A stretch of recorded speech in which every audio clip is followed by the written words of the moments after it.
ಇಲ್ಲಿ ನೋಡಿ, ನಮ್ಮ ಈ 2 ಫ್ಯಾಮಿಲಿಯಲ್ಲಿ ದೊಡ್ಡ ಅನಾಹುತ ಆಗಿದೆ ರೀ. ಒಂದೊಂದು ಫ್ಯಾಮಿಲಿಯಲ್ಲಿ 4 ಜನ ಕಳ್ಕೊಂಡಿದ್ವಿ.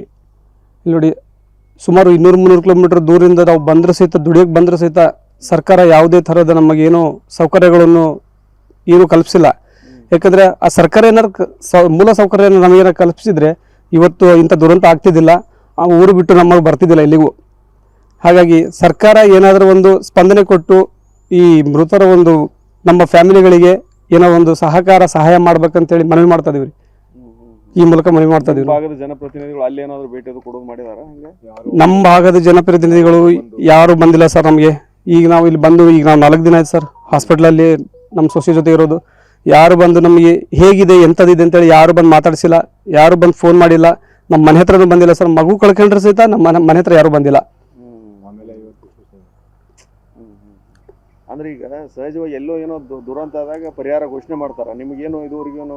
ಹೌದು ಸರ್, ಇಂದುವರೆಗೆ ಈ ಪರಿಹಾರ ಅನ್ನೋದು ನಾವು ನೋಡಿಲ್ಲ ಸರ್. ಪರಿಹಾರ ಏನನ್ನೋದು ನಮಗೆ ಗೊತ್ತೇ ಇಲ್ಲ. ಯಾಕಂದರೆ ಕೂಲಿ ಕಾರ್ಮಿಕರಿಗೆ ಕರ್ಕೊಂಬಂದು ಕಬ್ಬು ಕಟಾವು ಮಾಡೋದು ಈ ಸರ್ಕಾರದವರಾಗಲಿ ಕಾರ್ಖಾನೆದವ್ರು ಮಾಡ್ತಾರಷ್ಟೇ. ಅದನ್ನು ಬಿಟ್ಟು ಅಂಥವರಿಗೆ ಪ್ರೊಟೆಕ್ಷನ್ ಇಲ್ಲ. ಅವ್ರು ಎಲ್ಲೋ ಗುಡಿಸ್ಲಾಕೊಂಡಿರ್ತೀವಿ, ಎಲ್ಲೋ ತಿರುಗಾಡ್ತಿರ್ತೀವಿ.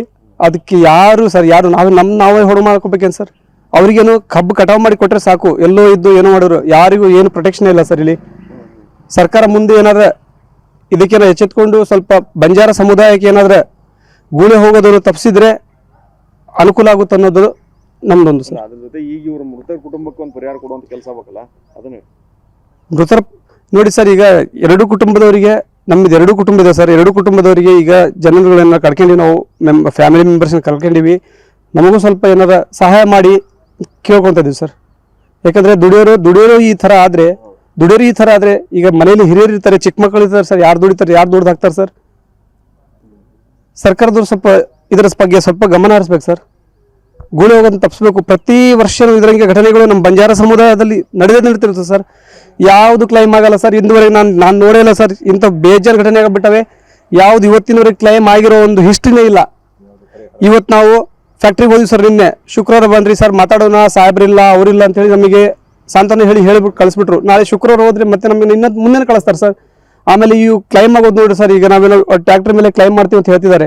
ಅದು ಎಷ್ಟು 2 ವರ್ಷ ಆಗುತ್ತೋ, 3 ವರ್ಷ ಆಗುತ್ತೋ, 8 ವರ್ಷ ಆಗುತ್ತೋ, 10 ವರ್ಷ ಆಗುತ್ತೋ ಗೊತ್ತಿಲ್ಲ ಸರ್. ಅಲ್ಲಿವರೆಗೆ ಈ ಫ್ಯಾಮಿಲಿಯವ್ರು ಏನು ಮಾಡ್ಬೇಕು ಸರ್? ಕಳ್ಕೊಂಡ್ರೆ ಏನು ಮಾಡಬೇಕು? ದುಡ್ಡು ಏನು ತಿನ್ಬೇಕು ಸರ್? ಅದಕ್ಕೆ ಸರ್ಕಾರ ಮತ್ತು ಜನಪ್ರತಿನಿಧಿಗಳು ಇದಕ್ಕೆ ಸಹಕಾರ ಮಾಡಲೇಬೇಕು ಸರ್, ಮಾಡಲೇಬೇಕು. ಪರಿಹಾರ ಅನ್ನೋದು ಕೊಡಲೇಬೇಕು ಸರ್. ಲೋಕನಾಯ್ಕ ಅಂತೇಳಿ, ಶಂಕರನಾಯ್ಕ ಅವರು ಚಿಕ್ಕಪ್ಪನೇ ಸರ್. ನಾನು